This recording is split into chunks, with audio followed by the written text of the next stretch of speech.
Karunia pengampunan. Pengampunan berasal dari kata Yunani yang berarti memberi sebagai suatu anugerah. Artinya, mengampuni bukan sekadar mengatakan kata maaf, tapi sesungguhnya adalah memberikan sesuatu.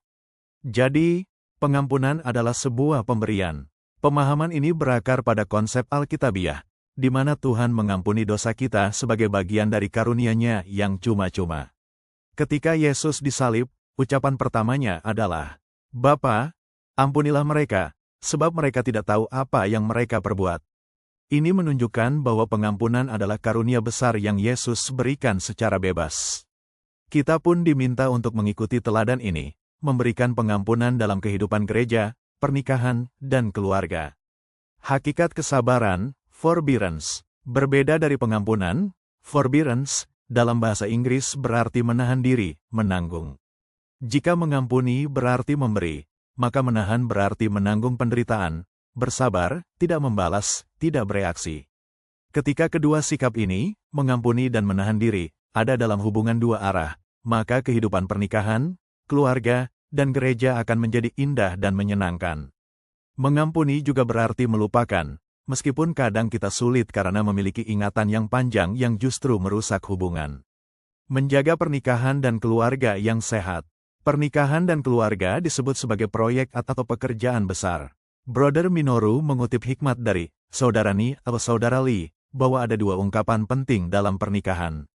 Terima kasih, sebanyak mungkin. Maafkan saya, dengan tulus. Hal paling penting adalah menjaga suasana dan kondisi hati yang memungkinkan pernikahan terus berjalan dan keluarga bertumbuh dengan baik. Ini dilakukan lewat pengampunan yang saling diminta dan diberikan sebagai karunia. Gereja sebagai karya pembangunan Allah.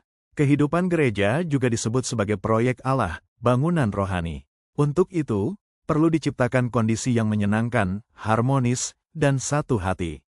Ini dicapai dengan mengisi semua hubungan dalam kehidupan gereja dengan pengampunan yang saling diberikan. Sikap yang patut bagi wanita tua di gereja. Wanita yang lebih tua dalam gereja hendaknya bersikap sesuai dengan hal-hal kudus. Sikap tubuh, gestur, dan kebiasaan mereka harus mencerminkan pelayanan yang kudus. Contohnya, ada seorang saudari yang tetap berbicara meski sudah diberi isyarat berhenti, sikapnya tidak cocok dengan pelayanan yang kudus. Berbicara bagi Tuhan adalah pelayanan suci, maka sikap kita pun harus layak. Juga diingatkan agar menghindari fitnah, karena iblis adalah si pemfitnah. Wanita tua harus menjauhi gosip, karena dari obrolan ringan bisa muncul kritik tanpa disadari. Bahaya dari opini pribadi. Topik penting lainnya adalah bahaya opini pribadi, terutama pada orang tua. Masalah pada usia tua adalah opini, karena pengalaman hidup membuat opini kita semakin kuat. Di dalam kehidupan gereja, opini adalah hal yang paling mematikan dan merusak. Opini bisa menghapus berkat Tuhan, mematikan fungsi kita dalam tubuh Kristus, dan membutakan mata rohani. Semakin kuat opini kita, semakin kecil kemampuan kita untuk berfungsi.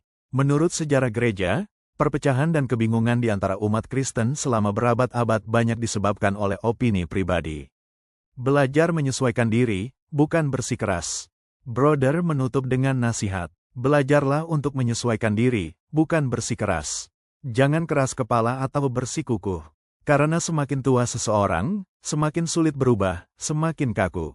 Pesan utamanya adalah, bersatu dengan Tuhan.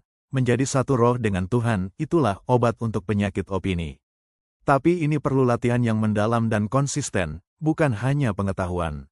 Saat kita belajar menyesuaikan diri, kita akan mudah untuk bekerja sama dan menjadi sangat berguna bagi Tuhan.